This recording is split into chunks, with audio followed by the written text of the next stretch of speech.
안녕하세요. 안녕하세요.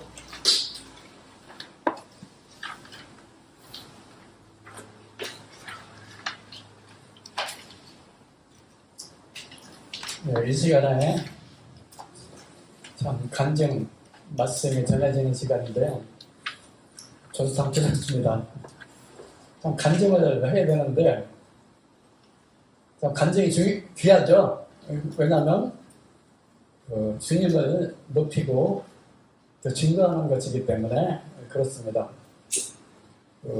예배 시간에 공적인 예배 시간에 우리가 주님을 직접 대하면서 감사드리고 주님을 높이는데 간증도 마찬가지죠.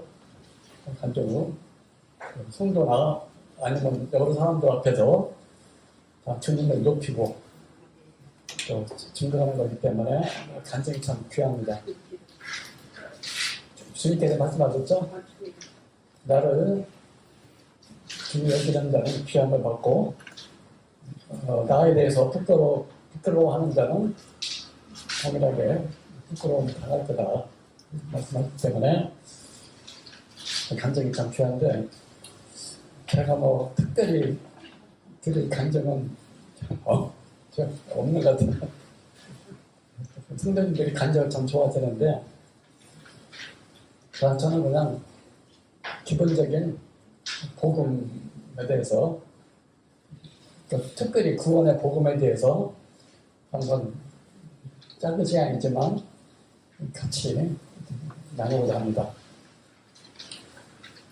갈라디아서에 보면 너희가 다른 복음, 다른 예수를 전할 때에는 잘도 용납하는구나 하면서 새로운 율법주의에 들어가는 갈라디아 교회를 향해서 꾸중하고 건면하는 서신서가 나오는데 다른 복음, 다른 예수를 반대로 얘기하면 바른 복음, 바른 예수를 좀 전해야겠다. 또 다 아는 내용이지만 항상 그런 생각이 들었습니다.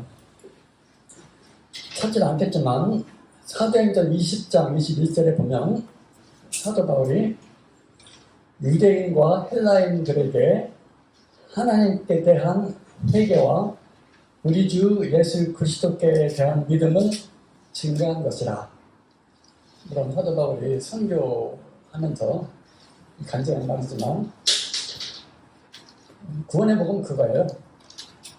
한마디로 말하면 회개하고 복음을 믿으라. 이 복음이라는 건 예수 그리스도죠.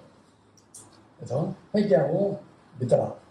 복음을 믿으라는데 회개가 뭡니까? 구원에 이르는 회개는 하나님께 돌아서는 겁니다. 굳이 제가 행동을 보여드린다 그러면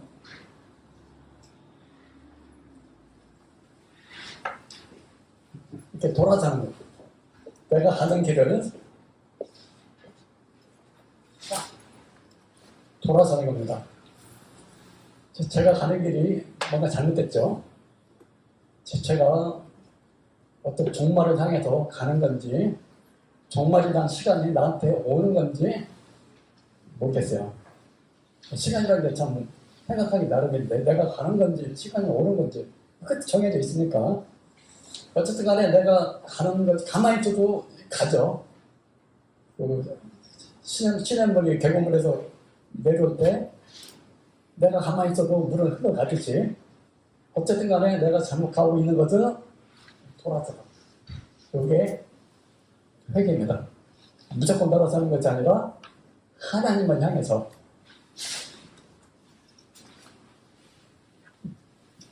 돌아서면 뭐가 보입니까? 복음에 보면 아들은 보고 믿으라 그랬어요. 아들을 봐야 됩니다. 요한복음에 보면 항상 저희가 외우죠. 영쟁은 유일하신 참 하나님과 그게 보내신 자 예수 그리스도를 아는 것이니이다. 또 같은 요한복음에 보면 하나님의 보내신 자를 믿는 것이 하나님의 일입니다. 일이야. 딱 돌았으니까 아들이 보이죠?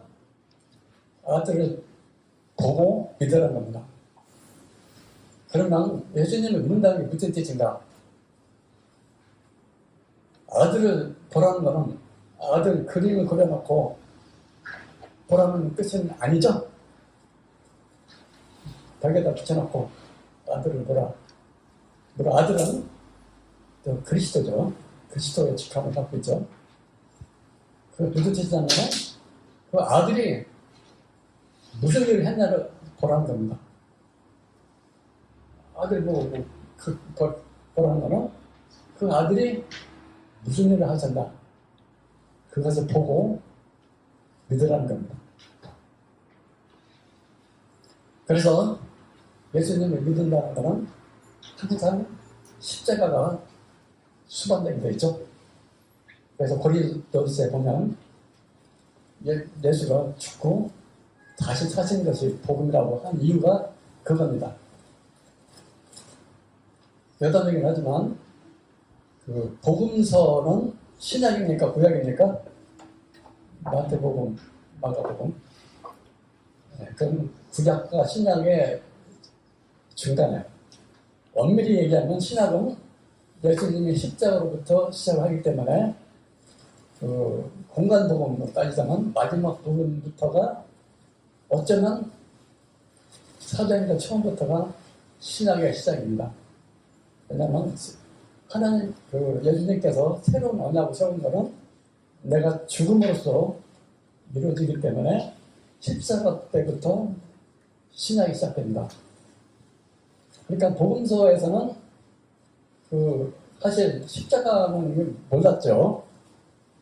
베드로도 몰랐죠. 나중에 알았죠.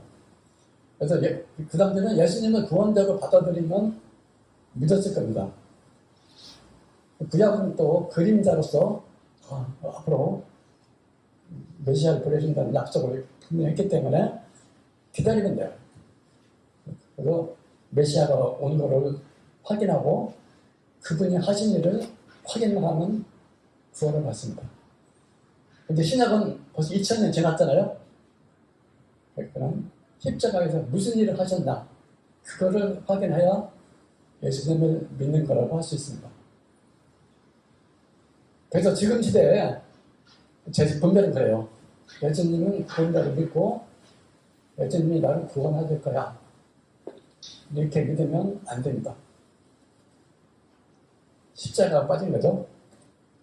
예수님이 장차 나를 구원하실 거야. 이렇게 미래형으로 얘기하는 거는 구원을 받습니까? 왜 그렇죠? 장차 오시는 예수님은 교회에서는 알고 있죠? 재림 하시러 오는 이유는 못하러 오십니까? 재판하러 오십니다. 요즘 예수님이 오시는 목적이, 다시 오시는 목적이 안 믿는 자를 심판하기 위해서 오신다고 알고 있는데 그거는 단조가 아닙니다. 예수님은 온 세상을 재판하러 오십니다. 여러분, 재판이란 말이 좋습니까? 심판이란 말이 좋습니까? 같은 말이에요. 재판장님, 심판장님하고 좀 이상하죠? 우리가 이번 주일에 축구하는데 심판 잘 봐. 뭐 그러잖아요. 공정하게 가리라는 거죠. 온 세상을 심판하러 오시는데 의인과 악인을 가릅니다. 그래서 의인은 곳간에 휴거로 보통 얘기하는데 의인은 의인대로 재판하고 악인은 악인대로 재판을 합니다. 그래서 성경에는 재판, 심판을 갖다가 추수라는 말을 쓰기도 합니다. 그래서 예수님이 구원하는 말은 들었기 때문에 예수님 언젠가는 다 구원하겠지 하는 거는 사실 이미 이루어진 십자가를 안 믿기 때문에 그거는 어쩌면 10번째를 기다리는 건지도 모릅니다. 구원은 완료형이에요, 완료형. 우리가 항상 그 간증을 들을 때 항상 물어보잖아요. 영원한 속죄, 자꾸 이렇게 강조해서 그 간증을 이렇게 들어보는 이유는 믿음은 구원은 완료예요. 완료형. 과거 완료형이든 현재 완료형이든 앞으로 태어나지 않은 세대들이죠. 앞으로 태어나지 않은 세대. 언제가 태어나도 돼야 되니까 하여튼 미래 완료형이든 완료형이어야 됩니다. 믿음이 올 때까지 기다린다고요. 성경은 구약시대에 보면 믿으라고 명령하고 있습니다. 명령. 안 믿어져. 믿어질 때까지 기다려봐야지. 구약성경인 거죠. 하나님께서 마침표를 딱 찍고 믿으라고 그러죠. 믿으라. 믿으라는 거는 자기 의지적으로 선택을 해야 되는 겁니다. 그래서 이제 회개 제가 설명드렸죠. 회개는 제가 돌아서는데 돌아서는 계기가 있어야 되잖아요. 그거는 자기를 봤다는 소리예요. 자기. 유대인들에게는 율법을 줬죠. 일반인들은 율법을 못 받더라도 양심 있고 또 보통 세상 지식적인 사람도 생각을 하죠. 뭔가 내가 허망한데 굴복돼 있구나. 쉽게 얘기하면 나는 죽는데 죽는 것도 뭔가 나보다 강한 힘에 의해서 내가 생각지도 않게 죽는 거잖아요. 물론 육체 죽음이긴 하지만 그런 부분에서 나를 한번 생각해 본 사람이 결국 이건 아니다 하고 돌아서는데 하나님 향해 돌아서서 아들을 보고 믿는 거 이렇게 보입니다. 믿음 자체는 사실 구원은 아니죠. 믿음은 선한 것도 아니고 악한 것도 아니고 구원자도 아닙니다. 다만 우리를 구원하는 것은 구원자가 우리를 구원했다는 것이죠. 그래서 예수 그리스도께서 십자가에서 나의 죄값을 치르기 위해 죽으셨고 장사 지냈고 다시 일어나셨다는 사실을 믿어야 이것이 예수님을 믿는다는 의미입니다. 초대교회는 예수님의 부활을 열심히 전했죠. 예수님이 죽었다는 거 정말 슬픈 소식입니다. 그런데 예수님이 살아나셨다. 이건 진짜 기쁜 소식입니다. 언제? 그 예수님의 죽음과 다시 사심이 나하고 연관될 때. 그냥 해답만 얻어서 예수님이 죄를 위해서 죽었다 살아나셨대. 남이 듣지 듣는 사람은 그 답은 알고 있지만 그 과정은 정확하게 모르는 겁니다. 근데 이제 가끔 보면 저도 한 오랫동안 그런 일이 있었는데 구원의 확신이라는 것 때문에 참 이렇게 고민하는 분들이 많이 있어요. 지금도 여전히 전도를 하시는 전도자들도 놀라운 감정을 하는 게 내가 구원의 확신 때문에 엄청 고민한 그런 감정을 많이 하시더라고요. 저도 그랬죠. 저도 그거 한 십몇 년 전까지만 해도 내가 구원 진짜 받았나? 심지어는 내가 제대로 믿는 것이나 내가 믿는 게 지식적으로 믿는 거냐 진짜로 믿는 거냐 그런 생각까지 하니까 진짜 불안한 거죠. 그거에 대한 확신을 위해서 제가 잠깐 교제하도록 하겠습니다. 사실 아는 건 복음을 아는 겁니까? 믿는 겁니까? 사실 한보다 양면관계예요. 무조건 믿는 게 아니잖아요. 그 내용은 있잖아요. 복음은 믿는다는 무조건 믿는 게 아니라 항상 대상이 있잖아요. 아까 대상이 예수님 그리고 그분이 하신 일이라고 했듯이 그거를 사실 알기 때문에, 내용 알기 때문에 믿는 거고, 그 믿는 거는 그 내용은, 그 내용이라는 것은 그 역사적 사건이잖아. 그건데, 자꾸 이렇게 푹푹 찔는 거는 힘들죠. 심지어는 우리나라 말이 좀 어려운 게 많더라고요. 구원을 받았냐? 구원을 얻었냐? 구원 배웠냐? 같은 말인데 말도 어렵고. 죄사함 받았냐? 의인이냐? 죄인이냐? 이렇게 탁탁 찔러서 이렇게 보통 우리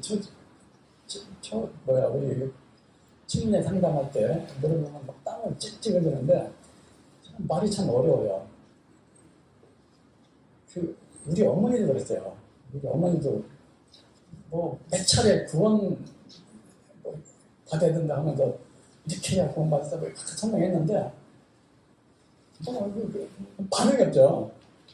그래서 나이 90 되는 분이 그래서 참 못 알아듣고 또 뜻도 이해 못하고 그래서 그런가 보다 했는데 제 아버님이 저한테 말씀하더라고요. 야, 네 어머니 구원이라는 말 뜻을 모르는가 보다. 그때 속으로 참 구원이라는 말 뜻을 모르겠구나. 90년 전에 태어나서 일제시대 때 전기불도 안 들어오고 시골에서 초등학교만 겨우 다녔는데 그런 분이 구원 받았나 하니까 뭐에서 구원인지 구원이란 말 뜻도 모르잖아요. 근데 저도 그랬어요. 구원 제가 복음을 쉽게 받아들였기 때문에 아까 얘기한 거 회답대로 구원 받아도 했는데 한 10년 지나고 나서는 딱 찍어서 중생의 체험이 있습니까? 거듭난 경험이 있습니까? 이렇게 콕 찍어보면 이게 생각이에요. 경험이 있나? 참 말도 거듭남이라 말도 좀 어렵지만 중생이라는 말까지 쓰니까 한자어잖아요. 한자. 제가 다시 태어났나? 결국은 같은 말이라는 건 나중에 다 이제 양육을 통해 알게 되지만 그런 어려움이 있더라고요. 그래서 심지어는 어떤 경우도 있냐면은 이 복음이 잘못 전해지면 이런 경우도 생길 수가 있어요. 우리는 한번 속되는 영원한 속되란 거요 분명히 믿는데 그 잘못된 사고방식이 뭐냐면 구원받으면 죄의식이 없어지고 죄라는 거에서 해방되는 걸로 착각하고 있습니다. 쉽게 얘기하면 죄에서 해방이냐 죄의식에서 해방이냐. 왜 그러냐면 당신은 의인입니까? 죄인입니까? 딱 물으면 의인이라고 대답해야 천국 가는 건 알겠는데 딱 보니까 내가 아직 속에 있거든요. 그러니까 대답을 잘해야 되는데 그리스도 안에서 뭐 의인이다 말이라든가 참 고급스러운 대답이죠. 아직 성경에 있긴 하지만 그거를 이렇게 대답을 잘 못하고 의인이라고 얘기하다니 이게 속에 죄가 보이고 의인이 아니라고 얘기하다니 이거는 천국 못 가는 거 둘째치고 침례 상담에 패스 못할 거 같고 이게 왜 그러냐면 단답형으로 대답하려면 이렇게 어려운 거예요.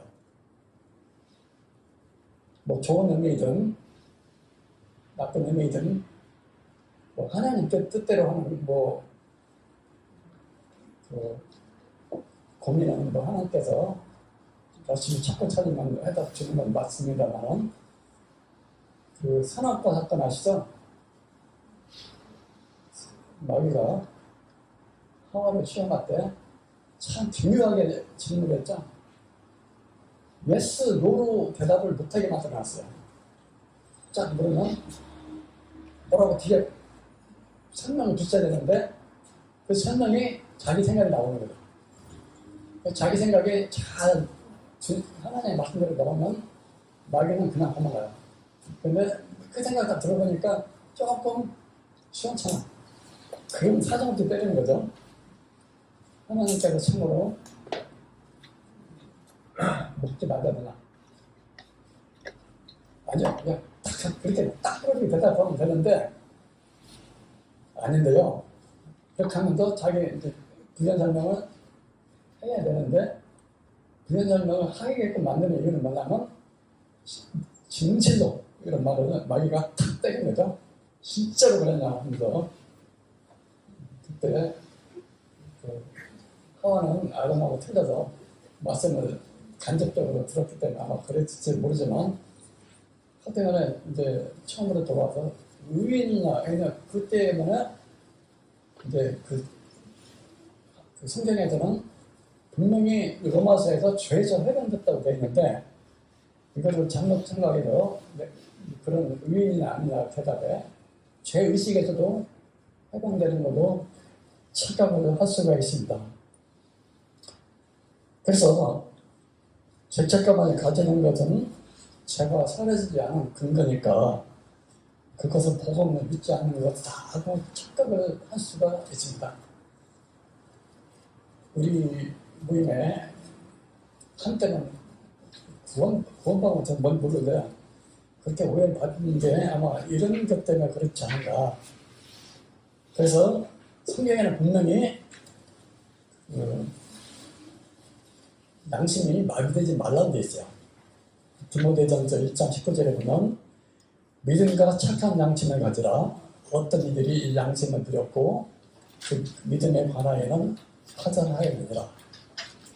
자, 주님께서 우리를 위해 죽으신 것은 우리를 죄의식에서만 해방시킨 것이 아니라 그 죄 자체를 해방시킨 겁니다.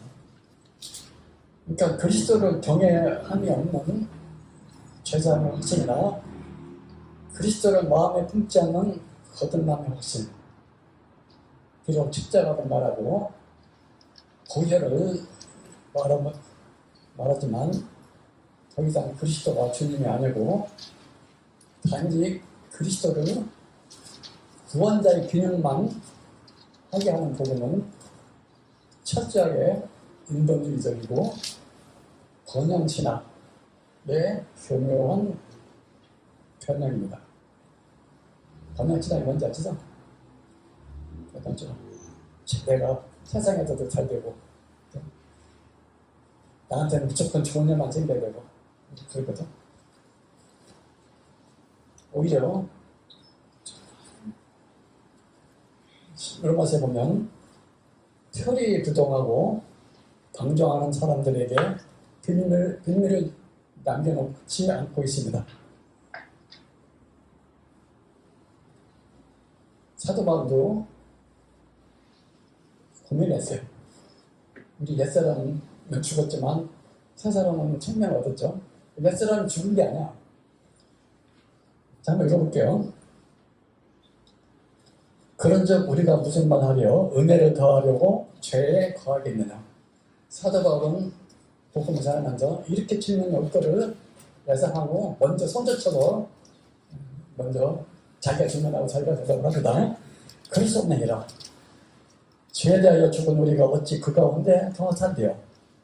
내 속으로는 하나님의 법을 즐거워하되 내 지체 속에 또 다른 법이 내 마음의 법과 싸워 내 지체 속에 있는 죄의 법 아래에서 나를 사로잡아 오는 것을 뜻하는 거다.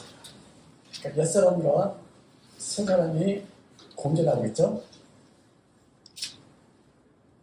오라 나는 권고한 자이로다. 이 사망의 몸에서 누가 나를 건져내라. 하다못해 엄청 우리 주 예수 그리스도 말미암아 하나님께 감사하리로다. 그런즉 내 자신이 마음으로는 하나님의 법을 육신으로는 죄의 법을 섬기라다. 그러니까 육신으로는 죄의 법 섬기는 거는 여러분 죄 안 지려고 한번 애쓰면 애쓸수록 끌려가죠. 이것이 그 로마서 5장인가 6장에 있는 말인데 7장, 8장 계속 이어져요. 그래서 계속 읽어야 이게 이해가 돼요. 그래서 8장까지 읽다 보면 예수를 죽은 자 가운데서 살리신 이의 영이 너희 안에 거하시면 그리스도 예수를 죽은 자 가운데서 살리신 이가 너희 안에 거하시는 그 영으로 말미암아 너희 죽은 몸도 살리리라. 그러므로 형제들아 우리가 빚진 자로 돼 육신에게 져서 육신대로 살 것이 아니라 너희가 육신대로 살면 반드시 죽을 것이로되 영으로서 몸의 행실을 죽이면 살리라. 그러니까 두 주인이 있는데 이쪽으로 가라는 거죠. 그러면 우리가 하나님 앞에 실수하고 죄를 안 지을 수가 없죠. 오히려 주님의 영이 들어오면 더 죄에 대해서 민감해지고 양심이 더 밝아집니다. 이따가 다윗 회개 보면 나올지 모르겠는데 우리가 하나님께 우리가 잘못이나 실수를 자백하는 거죠. 그래서 나의 양심을 회복하기 위한 거예요. 그거는 나 양심을 그렇게 하는 이유는 그래서 내 안에 있는 악한 것을 고치기 위함입니다. 우리가 회개하기 때문에 죄정도 받은 것이 아니라 그리스도의 피로 용서받고 있기 때문에 이건 확실한 거고 그 후에 양심에 대해서 저희가 민감할 때 하는 얘기입니다. 그래서 우리를 위해서 그렇게 하라는 거죠. 하나님은 우리에게 어떤 조건을 걸기 위해서 자백을 요구하지는 않습니다. 잘했으면 잘한 대로, 연약하면 연약한 대로, 실수하면 실수한 대로, 그런 대로 담대하게 하나님 앞에 나와 있기를 원합니다. 하나님은 우리의 나의 얼굴에 우리의 우리 얼굴을 보기를 원합니다. 내가 주의 낯을 피하여 어디로 가니까 시편에도 나와 있죠. 하나님께 나를 숨기고 하나님의 낯을 피하면 사실 제일 악한 겁니다. 그래서 우리가 죄를 졌으면 다윗도 막 눈물 흘리면서 해야겠다 그랬죠. 이렇게 하나님의 낯을 보는 거야. 어린아이가 엄마의 눈을 보잖아요, 항상. 하나님도 그거 했다고 혼내거나 하지 않아요. 항상 우리의 낯을 보고 있어요. 그리스도의 십자가에 긍휼을 힘입어서 우리가 항상 나갑니다. 그럼 이제 구원의 확신에 대해서 얘기 많지만 하나만 하겠습니다. 어떤 분이 구원의 확신에는 어떤 방법이 있었대요. 어떻게 했냐면 자기가 구원을 의심하는 때가 있는데 답은 분명히 알고 있어요. 예수를 믿어야겠다. 근데 확신이 없는 이유는 아까처럼 죄를 자꾸 질 때마다 아까 아들을 보고 믿는다라고 했잖아요. 아들을 봐야 되는데 나를 보니까 자꾸 복음을 이용하는 것 같더라고요. 아까 얘기한 그런 식으로 죄 짓고 후회하고 하나님께서 우리 예수님의 피로 용서하셨으니까 안 해야 되자부터 또 죄를 자꾸 하다 보니까 이 양치 묻어지는 거야. 묻어지니까 하나님께서 요즘번에 70번도 용서하라고 했더니 이번에 용서하시겠죠. 이 양심이 벌써 이제 묻어진 거죠. 안 믿는 사람도 양심에 확인 맞는데 믿는 사람도 이렇게 타협이 되는 거죠. 그러면 구원의 확신이 없어지는 거. 나중에 하나님을 볼 자신이 없어지니까. 그래서 이분이 고민하다가 다른 마음 없었어요. 내가 믿다가라도 죽자. 그래서 믿으면 구원받는 걸 아니까 끝까지 못 가는 한이 있더라도 믿다가라도 죽자. 하나님을 배척하기보다는 믿다가라도 죽으면 혹시 내가 잃어버린 자라도 할지라도 정상이라도 참작되겠지. 어차피 다른 방법이 없는데 믿다가라도 죽자. 그래서 어떻게 했냐면 아주 예쁜 노트를 하나 샀대요. 예쁜 노트를. 싸구려는 사기 싫었대요. 예쁜 노트를 사가지고 나의 영혼 생자가 달려있고 어차피 나는 좀 더 죽으면 건너가야 강인데 밑에 가라 죽자. 그래서 그 창세기부터 복음의 말씀을 적었대요. 시를 쓰듯이 한 페이지에 한 문장. 그러니까 여배로 줬단 말이죠. 빡빡하게 쓰면 또 그것도 우리가 점점 뭐 암기 할 때 빡빡하고 구치가 작으면 잘 안 보이게 되잖아요. 한 페이지에 한 구절씩 복음에 관한 구절을 썼대요. 쓰고 애웠대요. 또 한 페이지 또 쓰고 어느덧 한 권이 금방 채워졌겠죠. 그거를 밑단으로 죽자, 애우자. 그래서 잠이 안 오면 누가도 그거를 애웠대. 창세기부터 자기가 쓴 거예요. 토시 하나 틀리지 않게 붓글씨가 있었으면 붓글씨라도 쓰고 싶었대요. 우리는 붓글씨 시대가 아니니까 보편으로 예쁘게 썼겠죠. 그러니까 뭐 애우다 보면 뭐 신약 70성경까지 못 가고 뭐 잠이 들 때도 있고. 그래서 그때 주야를 묵상한다는 것이 무엇인가를 알았대요. 말씀은 주야를 묵상한다는 거지.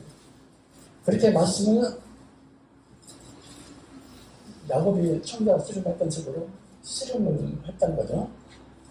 참 그동안에 내가 정말 슬프게도 너무 복음을 단순하게 이해하고 시간이 지나도 그 단순성을 못 벗어나서 지식이 약하고 뿌리가 약하니까 이렇게 엔진이 없는 거죠. 근데 나중에 그거를 주변 묵상한다는 게 뭔가, 말씀을 암송한다는 게 뭔가, 그러니까 나중에 하나님의 마음을 알게 되는 거예요. 그러니까 복음은 이렇게 확신이 없는 분은 말씀을 한번 그렇게 주야를 묵상하시고, 분명한 거는 그 말씀에 그 구원이라는 게 그거예요. 복음 말씀이 나하고 연관해요. 구원받은 자는 주님의 머리가 되고, 그러니까 교회의 몸이 된다고 했죠? 운명을 같이 하는 겁니다. 주님과 나를 끈으로 내가 믿는 것이 아니라 믿겨졌다고 하죠? 그러면 주님을 사랑하죠. 주님이 나를 얼마나 사랑했는가를 알을 때 내가 주님을 사랑하는 겁니다. 세상 위안가에서도 당신 없이는 못 살아. 그게 있는데 우리도 주님 없이는 못 살아. 그래도 구원의 확증이 있느냐? 그거는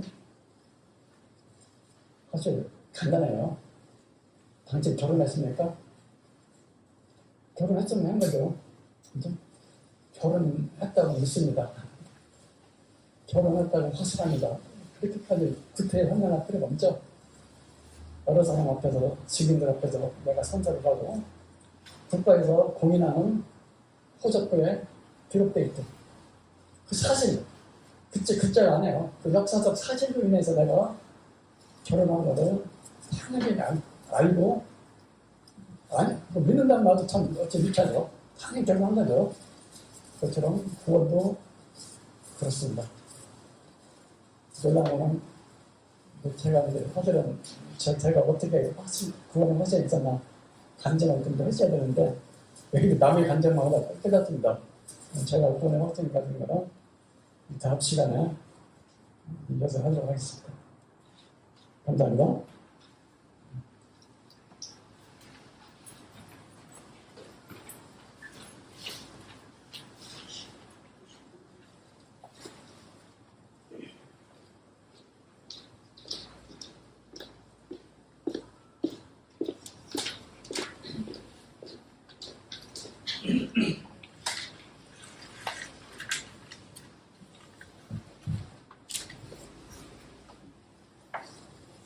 안녕하세요.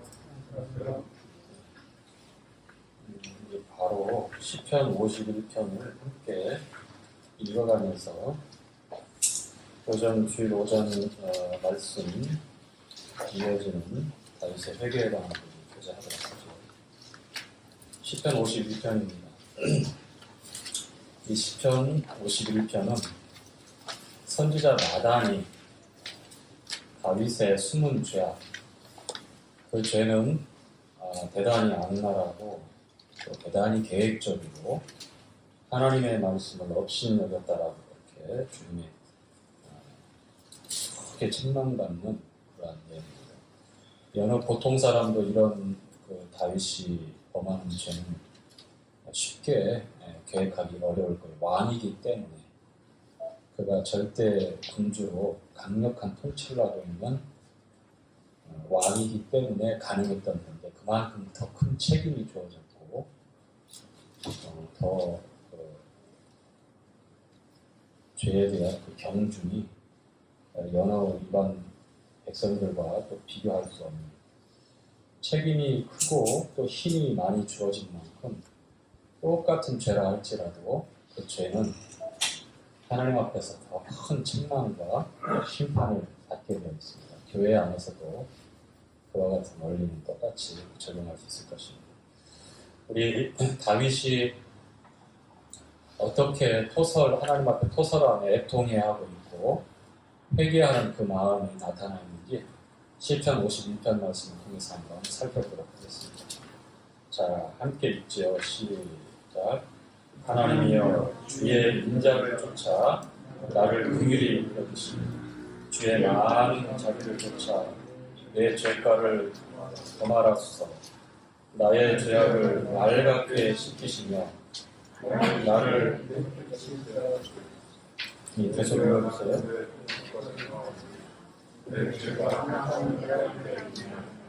내가 주께만 범죄하여 주의 목전에 악을 행하였사오니 주께서 말씀하실 때에 의로우시다 하고 심판하실 때에 신전하시다 하리라. 내가 죄악 중에 출생하였으며 모친이 죄 중에 나를 잉태하였나이다. 중신의 진실함을 주께서 원하시오니 내 속에 지혜를 알게 하시리이다. 우슬초로 나를 정결케 하소서. 내가 정하리이다. 나를 씻기소서. 내가 눈보다 희리이다. 나로 즐겁고 기쁜 소리를 듣게 하사 주께서 흑우신 대로 즐거워하게 하소서. 주의 얼굴을 내 죄에서 돌이키시고 내 모든 죄악을 하나님이여 내 속에 정한 마음을 창조하시고 내 안에 정직한 영을 새롭게 하소서. 나를 주 앞에서 쫓아내지 마시며 주의 성신을 내게서 거두지 마소서. 주의 구원의 즐거움을 내게 회복시키시고 자원하는 심령을 주사 나를 붙드소서. 그러하면 내가 범죄자에게 주의 도를 가르치니 죄인들이 주께 돌아오리라. 하나님이여 나의 구원의 하나님이여 피 흘린 죄에서 나를 건지소서. 내 혀가 주의 물을 높이 들으리이다. 주여 내 입술을 열어주소서. 내 입이 주를 찬송하여 전파하리. 주는 제사를 즐겨 아니하시나니 그렇지 않으면 내가 드렸을 것이다. 주는 현재를 기뻐하지 아니하시나니 하나님의 구하시는 제사는 상한 심령이다. 하나님이여 상하고 통회하는 마음을 주께서 멸시치 아니하십니다. 주의 은택으로 시온의 선을 하시고 예루살렘의 성을 쌓으소서. 그때 주께서 의로운 제사와 번제와 온전한 경계를 기뻐하시니 저희가 스스로 주의 안에 드리리이다. 아멘.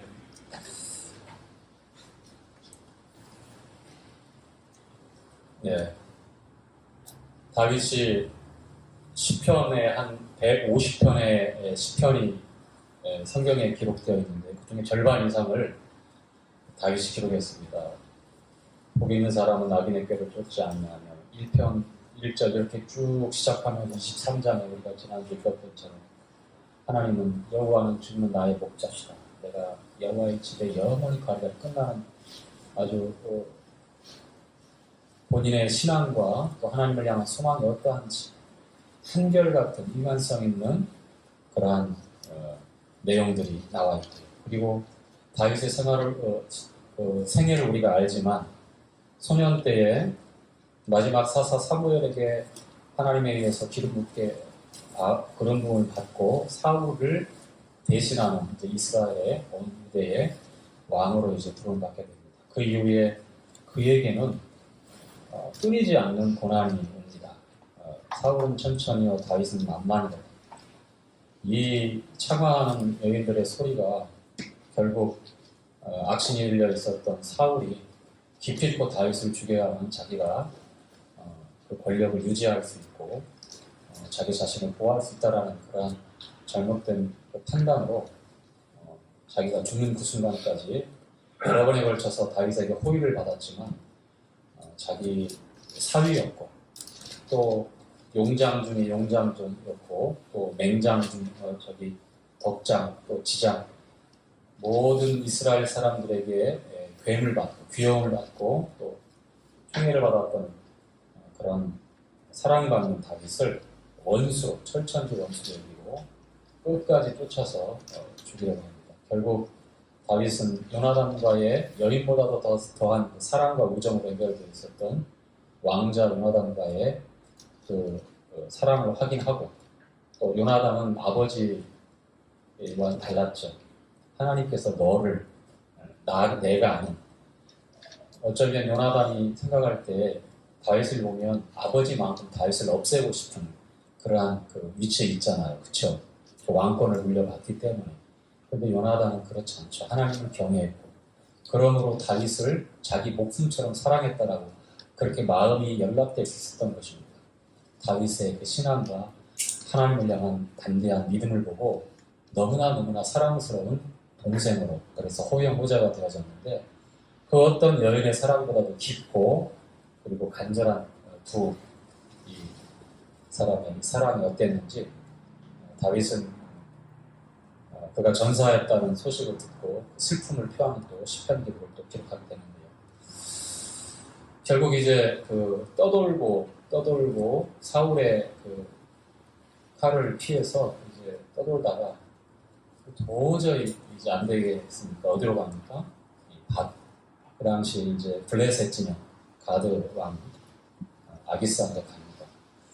그런데 그 방백들이 이 다윗 보통 사람이 아니고 잘 모르시겠느냐? 그 골리앗, 그 거인을 죽였던 사람이다. 이 후환이 두렵지 않냐? 그러니 지금 이 포기가 없애버려야 된다라고 방백들이 이제 아기스를 붙이고 다윗은 너무너무 두려웠어요.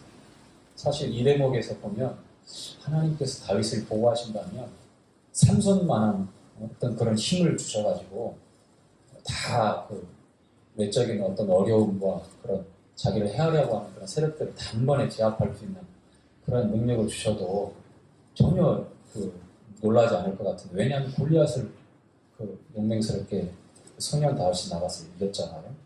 그런데 다윗은요 자기 생명이 위경에 처하니까 미친 사람처럼 연기를 합니다. 침을 질질 흘리면서 수염에 흘리면서 그 내용을 가만히 생각해보면 다윗은 고국으로 돌아갈 수 없어요. 도망자입니다. 누구든지 다윗을 보면 신고하고 그 상금에 눈이 멀었는지 베냐민 지파를 비롯해서 다윗은 절대로 살려두어서는 안 되는 그런 존재였습니다. 사울이 볼 때는 함께 있을 수 없는 존재예요. 몇 번이고 마음을 돌이키려고 했지만 결국 그 생각과 마음을 악심이 주관하고 있었기 때문에 다시금 하나님의 말씀을 대적하고 하나님이 세운 자기 다음에 왕이 될 그 다윗을 절대로 용납할 수가 없었습니다. 그래서 다윗이 취할 수 있었던 태도가 그런 선택지가 많지 않았어요. 그래서 자기 몸을 보호하고 생명을 유지하기 위해서 블레셋 땅으로 갔는데 결국은 더 위험한 상황이 온 거예요. 진짜 꼼짝없이 당하게 생겼잖아요. 그런데 자기 스스로 정신줄을 놓고 미친 사람처럼 그렇게 보여지게 만듭니다. 아기스가 그 장면을 보고 야 우리에게 미친 사람이 뭐 없어서 이런 사람들 또 나더러 보라 그러느냐. 이런 바본데 어떻게 위해가 되고 해가 되겠느냐. 아, 미친 사람은 우리나라에 있는 여러 이쪽 사람들만 족하다. 그러고서 무시하고 갑니다.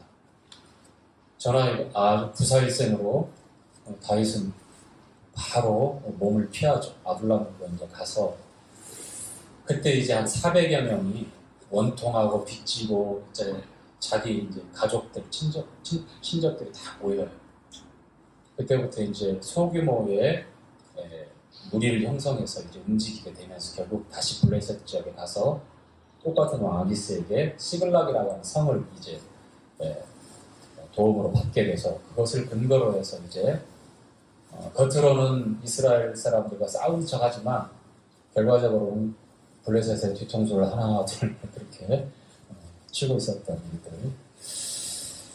결국 피할 길을 주셨고 다윗으로 하여금 그 고난의 삶을 통해서 더 낮추고 주님을 더 의지하고 하나님을 앙망하는 그런 신앙을 더 연단하는 그런 기간을 갖게 했습니다. 참으로 고통스러웠죠. 기름 부음 받고 바로 왕이 되면 모르지만 마치 요셉처럼 요셉이 하나님께서 요셉에게 그 꿈을 주셨잖아요. 곡식단들이 해와 달, 그 다음에 11별이 자기를 향하여 비추는 꿈을 주었고 하나님이 그러한 밝은 미래를 약속하는 그런 말씀을 하시고 약속을 하시고 꿈을 주셨는데 오히려 요셉에게 기다리는 건 뭐냐면 13년 동안의 노예요 억울한 누명으로 감옥에서 모든 인권이 말살되어진 그런 고대 감옥에서의 생활이었어요. 너무나 억울하고 답답한 그러한 일들을 겪게 하십니다. 성경의 여러 부분에 보면 우리가 유념해야 될 게 뭐냐면 성도의 삶에 있어서 내가 이렇게 됐으니까 하나님께서 나를 보증하시고 그리고 이제는 모든 것이 다 잘 되고 가화만사성이라고 하는 어떤 그런 마음으로 이제 나한테는 어려움도 없을 것이고 탄탄 대로를 거둘 것이며 정말 행복한 이제 고생끝 행복 시작 뭐 이런 식으로 생각하고 신앙생활을 하면 안 될 것 같다라는 거예요. 원치 않는 고난과 어려움이 올 수 있습니다. 전혀 예상하지 않았고 내가 이 일에 대해서 대비도 못했는데 참 당황스러운 일도 있어요. 사도 베드로를 통해서 죄가 있어서 고난을 당하는 것이 당연한 거다. 그렇지만 애매히 고난당할 일도 안 했지만 억울하게 고난당하고 또 핍박을 당하는 상황, 스스로 어려움을 당하는 상황 오면 하나님을 생각하고 참으면 복되다고 말씀을 했습니다. 성도의 신앙의 삶이 이 후자 두 번째 기록되어져 뒷부분에 기록되는 부분 아닙니까? 그렇죠?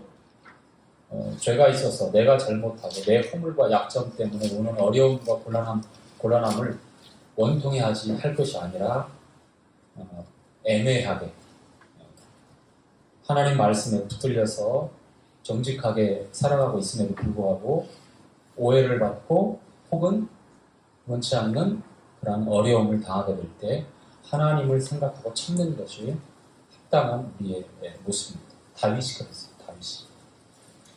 그 시편에 보면 주님 오시기 전 1000년 전에 기록한 그 내용들이잖아요. 주님의 고난도 주님이 당하실 고난도 다윗의 생애 다윗이 당하는 그 고난을 통해서 하나님이 감동하시고 먼저 그와 같은 기록을 남깁니다.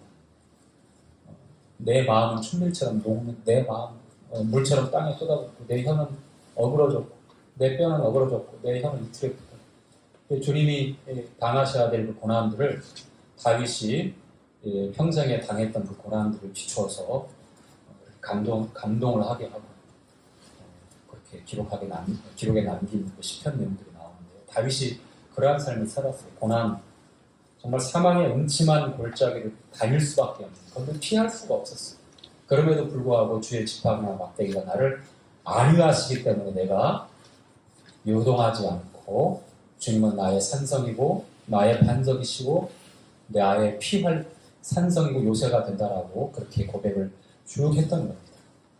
그가 형편이 좋았을 때가 아니라 오히려 정반대의 상황에서 그러한 묻어나는 실제로 온전한 경험을 통해서 나타나는 그러한 내용들을 시편 이곳저곳에 남기고 있는 겁니다. 그의 간절함이 어땠는지, 하나님을 향한 소망이 어땠는지, 그리고 자신의 위급함을 하나님 저를 살려주십시오. 얼마나 주님을 의지하고 자신의 약함과 자신의 한계와 자신의 부족함을 하나님 앞에 의뢰하고 의지하고 있었는지. 자, 사무엘 상하, 상은 사무엘과 사울의 이야기가 나온다면 사무엘 하가 다윗의 본격적인 그러한 이야기가 나옵니다. 물론 사무엘 상에도 다윗이 어떻게 기름 부음 받았고 어떻게 도망가게 되고 뭐 그런 어려운 기록들이 나와 있는데, 자, 이 시편 51편 우리가 읽었는데요. 이 51편을 기록하기 전에 나단이 찾아왔다고 그러잖아요. 그쵸? 나단이 찾아오고 나서 다윗이 시편 51편을 기록하게 되는데, 자, 사무엘하 12장을 보면 나단이 찾아와서 이렇게 다윗에게 얘기를 합니다. 사무엘하 12장이에요.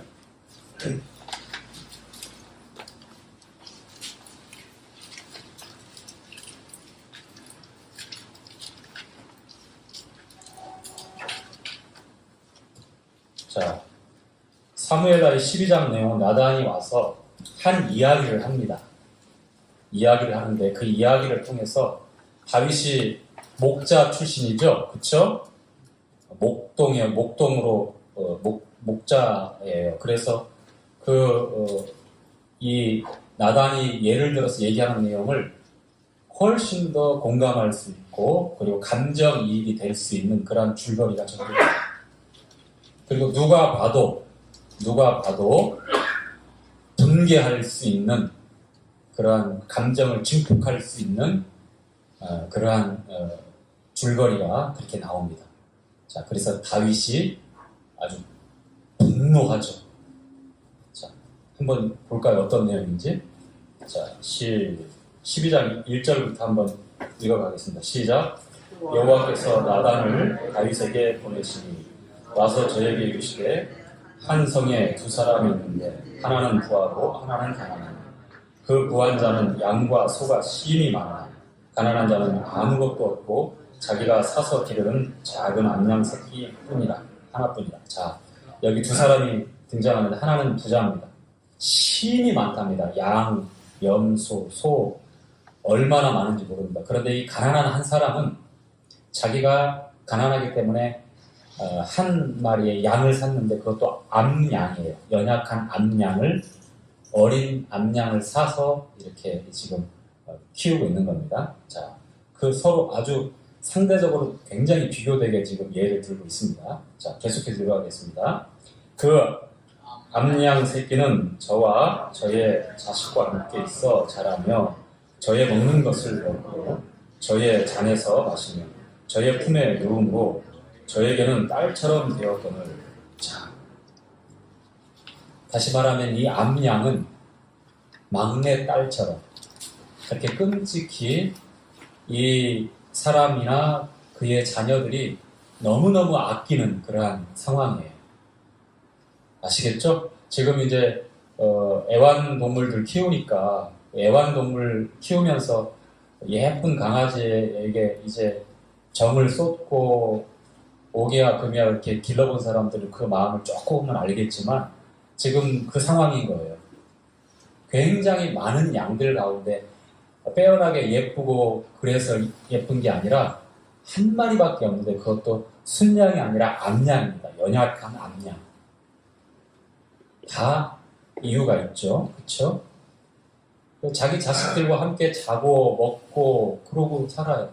그래서 끔찍히 아끼고 돌보고 있는 거예요. 자, 4절. 어떤 행인이 그 부자에게 오매 부자가 자기의 양과 소를 아껴 자기에게 오는 행인을 위하여 잡지 아니하고, 자, 이 부자가 어떻게 했어요? 자기 건 아까운 거예요. 굉장히 많은데도 불구하고 아까운 겁니다. 자, 어떻게 합니까? 가난한 사람의 양 새끼를 빼앗아다가 한 마리 있는 그 딸처럼 키우고 오기야 금이야 아끼고 있는 자기 자식들의 아이들도 그 암양을 얼마나 쓰다듬고 품에 안고 함께 눕고 자고 함께 먹고 또 함께 그 잔에서 물도 먹인다고 하잖아요. 가족처럼. 그런데 빼앗은 거예요. 빼앗은 거. 무엇으로요? 부자, 힘 있잖아요. 그쵸. 그 힘을 가지고 그 가난한 사람, 암양 새끼를 빼앗은 겁니다. 자, 빼앗아다가 계속 자기에게 온 사람을 위하여 잡았나이다. 자, 다윗의 반응을 보시죠. 다윗이 그 사람을 흙에 놓아여 나단에게 이르되, 자, 다윗이 이럴 수밖에 없는 것은 다윗은 목동 출신이에요. 다윗은 사자나 곰이 자기 새끼 양을 물어가면 자기 목숨을 담보로 내놓고 죽더라도 가서 싸워가지고 그 아가리라고 성경 아가리를 찢어서 그 양을 뺏어왔어요. 늑대가 물어가면 끝까지 쫓아가서 구해왔습니다. 그러한 산 경험이 있기 때문에 다윗은 하나님의 영에 감동되어서 그런 맹수들과도 그렇게 용감하게 싸웠던 거예요. 정상적인 어떤 그런 물리력으로는 감당이 안 되잖아요. 그것이 훈련되었기 때문에 골리앗이라고 하는 4m 가까이 되는 3m 20이 넘어가는 그러한 거구를 상대로 해서 두렵지 않고 너는 칼과 단창으로 나에게 나아오지만 나는 내가 의지하는 만군의 여호와 이름으로 나간다. 그렇게 고백했던 거예요. 다윗의 신앙은 한결같아요. 한결같아요. 양에 대한 애착, 목자로서 얼마나 그것이 사랑이 넘치는 사랑인지 알기 때문에 이 부자가 한 마리 있는 그 암령을 완력으로 힘으로 빼앗아 가서 자기 손님을 대접했다고 하는 이 내용을 듣고 더 이상 들을 수가 없고 더 이상 참을 수가 없었던 거예요. 그가 그 심정을 알거든요. 자, 이렇게 말합니다. 다윗이 그 사람을 크게 놓아여 나단에게 이르되 여호와의 사심을 가리켜 맹세하노니 이 일을 행한 사람은 마땅히 죽을 자라. 다시 말하면 그 일을 행한 자는 그 부자는 반드시 이 해가 지기 전에 반드시 그 생명으로 그 책임을 묻겠다.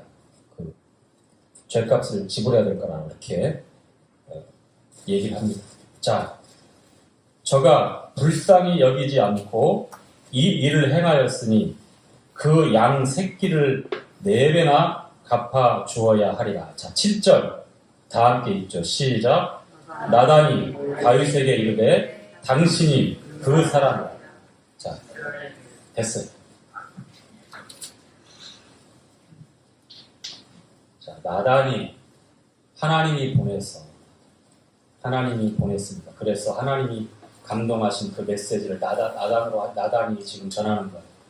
다윗이 분개하고 이 용납할 수 없는, 그래서 그 생명으로 반드시 이 죄의 책임을 묻겠다. 그런데 나단이 뭐라고 해요? 나단이 뭐라고 합니까? 바로 당신이야! 자, 너무 이제 아슬아슬한 상황입니다. 자, 여기서 다윗이 취할 수 있던 2가지 선택이 있어요. 하나는 감히 건방지게 군왕에게 네가 할 소리냐라고 그렇게 성을 낼 수도 있고, 그 옆에 대신들이 있다면 얼마나 왕으로서 이 상황이 못마땅하겠습니까? 그러나 성경은 이렇게 기록하고 있습니다. 내가 하나님께 죄를 지었습니다. 다윗이 성군으로 추앙받고 아브라함과 다윗의 자손 예수 그리스도의 세계라라고 하는 2 대표적인 상징적인 인물로 다윗이 들어갔던 것은 바로 이 점입니다. 이 점. 다윗이 골리앗과 싸워서 이겼던 그 믿음과 용맹함이 아니었습니다.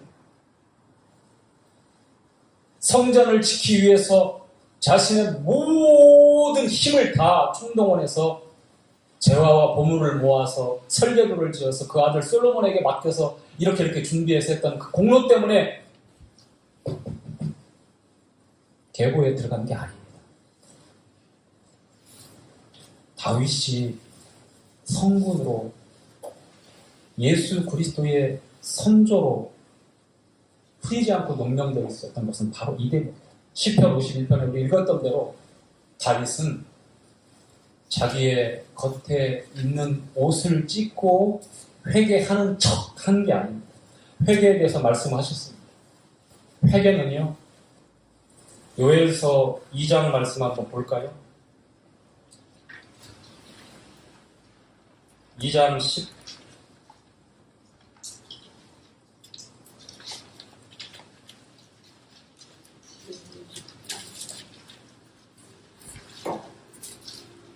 호세야 요엘이죠, 그렇죠?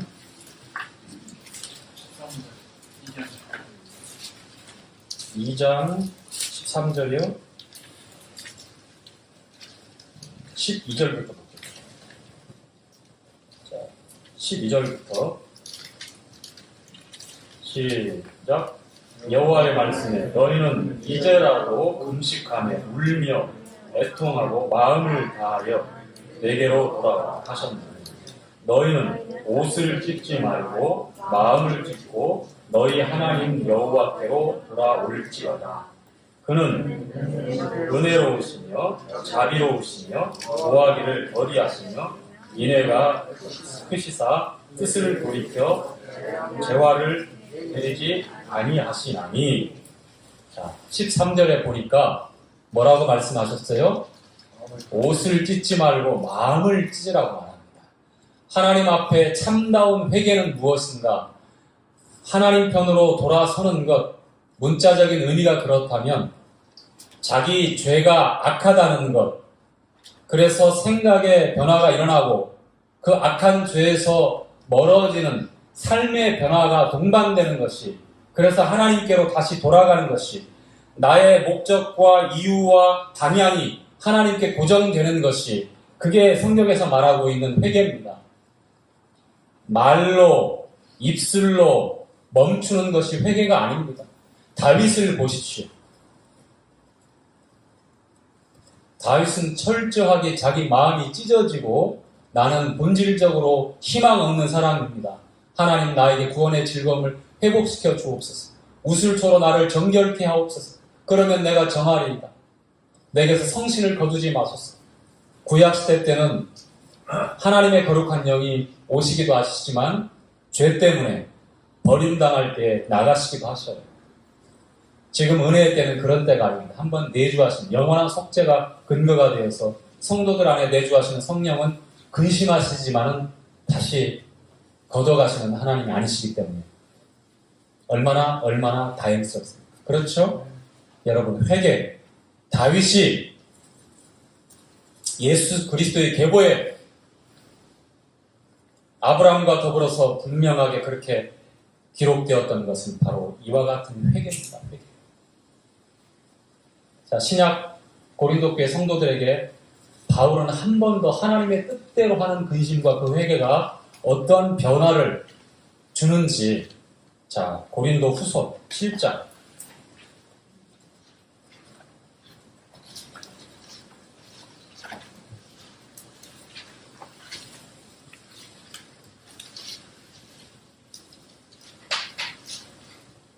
7장 10절부터 11절까지.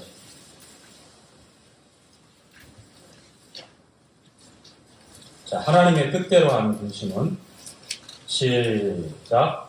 하나님의 뜻대로 하는 근심은 후회할 것이 없는 구원에 이르게 하는 회개를 이루는 것이요, 세상 근심은 사망을 이루는 것입니다. 보라, 하나님의 뜻대로 하게 한 이 근심이 너희로 얼마나 간절하게 하며 얼마나 변명하게 하며 얼마나 분하게 하며 얼마나 두렵게 하며 얼마나 사모하게 하며 얼마나 열심 있게 하며 얼마나 벌하게 하였는가. 너희가 저 일에 대하여 1절 너희 자신의 깨끗함을 나타내었느니라. 얼마나 하나님의 뜻대로 하는 근심, 이 회개는 구원을 이룰 뿐만 아니라 우리 안에 죄를 슬퍼하고 죄를 멀리하고 죄를 버리는 참된 삶의 변화를 수반할 수밖에 없고, 또 그렇게 하나님 앞에 나아갈 수밖에 없다는 거죠. 다윗이 그랬습니다. 다윗이. 모든 다윗의 이 악하고 이 계획적이고 악한 죄, 사무엘하 11장에 그 죄가 나오죠. 그죠? 우리아의 아내를, 가장 결정적인 결함이, 해가 바뀌어서 싸우러 갔는데 11장 1절에 보니까 다윗은 싸우러 가지 않았어요. 여전히 궁궐에 남아있었습니다. 전쟁터에 만약에 갔다면, 늦게라도 참전했다면 다윗이 그러한 죄를 짓지 않을 수 있었습니다. 잠이 오지 않으니 저녁에 왕궁 위에 올라가서 걷고 있는데 우리 안에 밧세바가 저만치서 이제 밤이니까 사람들 다 자겠지, 안 보이겠지 하고서 알몸으로 목욕을 하는 게 눈에 띈 거예요. 홀짝홀짝 물소리가 나니까 뭔가 하고. 그런데 이 미혹과 유혹은 보는 것으로 오는 거죠. 우상숭배가 그래요. 보는 것으로 오는 거예요. 죄가 그렇게 들어옵니다. 보는 것으로. 하와가 그랬잖아요. 보암지. 그 말을 듣고 보니까. 그래서 결국 그 안에 있는 욕망이 꿈틀대고 결국은 남의 부인을 데려다가 자기가 왕이기 때문에 그렇게 할 수 있다고 생각했나 봐요. 그런데 덜컥 임신을 한 거예요. 그래서 그것을 완전 범죄를 하려고 전쟁터에 있는 우리아를 데려오게 했는데, 우리아는 해족속이었지만 충신 중에 충신이었고 군인 중에 군인이었어요. 한 번, 두 번, 세 번 술까지 잔뜩 먹여가지고 합방을 시키려고 다윗이 가진 방법을 해서 자기 죄를 가리기 위해서. 그것도 실패했어. 우리아는 안 된다. 내가 여기서 아내의 품에 있을 수 없다. 내 동료들은 지금 사활을 걸고 적진에서 싸우고 있는 거야. 진짜 군인이었고 충신했어. 근데 밀통을 넣어서 요압에게 우리아를 가장 극렬한 싸움터에 보내고, 그리고 다른 모든 사람들은 우리아를 남겼고 조용히 빠져나와. 우리아 죽었어요. 그렇게 해서.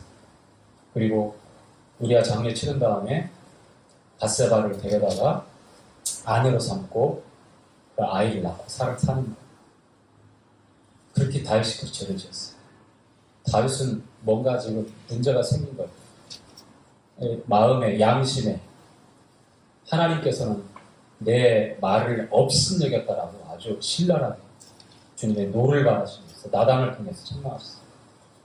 이 모든 다윗이 회개하고 용서받았지만, 그러나 칼이 그 집에 떠나지 않을 것이며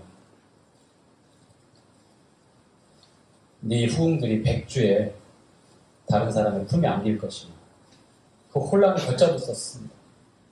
장자 암논이 이복누이 다말을 강간하는 생기고, 압살롬이 반역을 합니다. 이스라엘의 마음을 다 도적질해가지고 반역을 해서 구테타를 해가지고 이제 결국은 쫓겨납니다. 하나님의 은혜로 후세를 통해서 아이도벨의 모략을 완전히 무너뜨리고 결국은 다시 왕국을 찾게 했지만, 두고두고 이 다윗이 범한 죄가 얼만큼 후대에 악영향을 끼치는지. 죄는 용서받지만 성도들이 정말 주의해야 될 게 그래요. 나무에 깊게 박힌 못은 다 뺄 수가 있어요. 그러나 그 자국은 아주 오래도록 남습니다.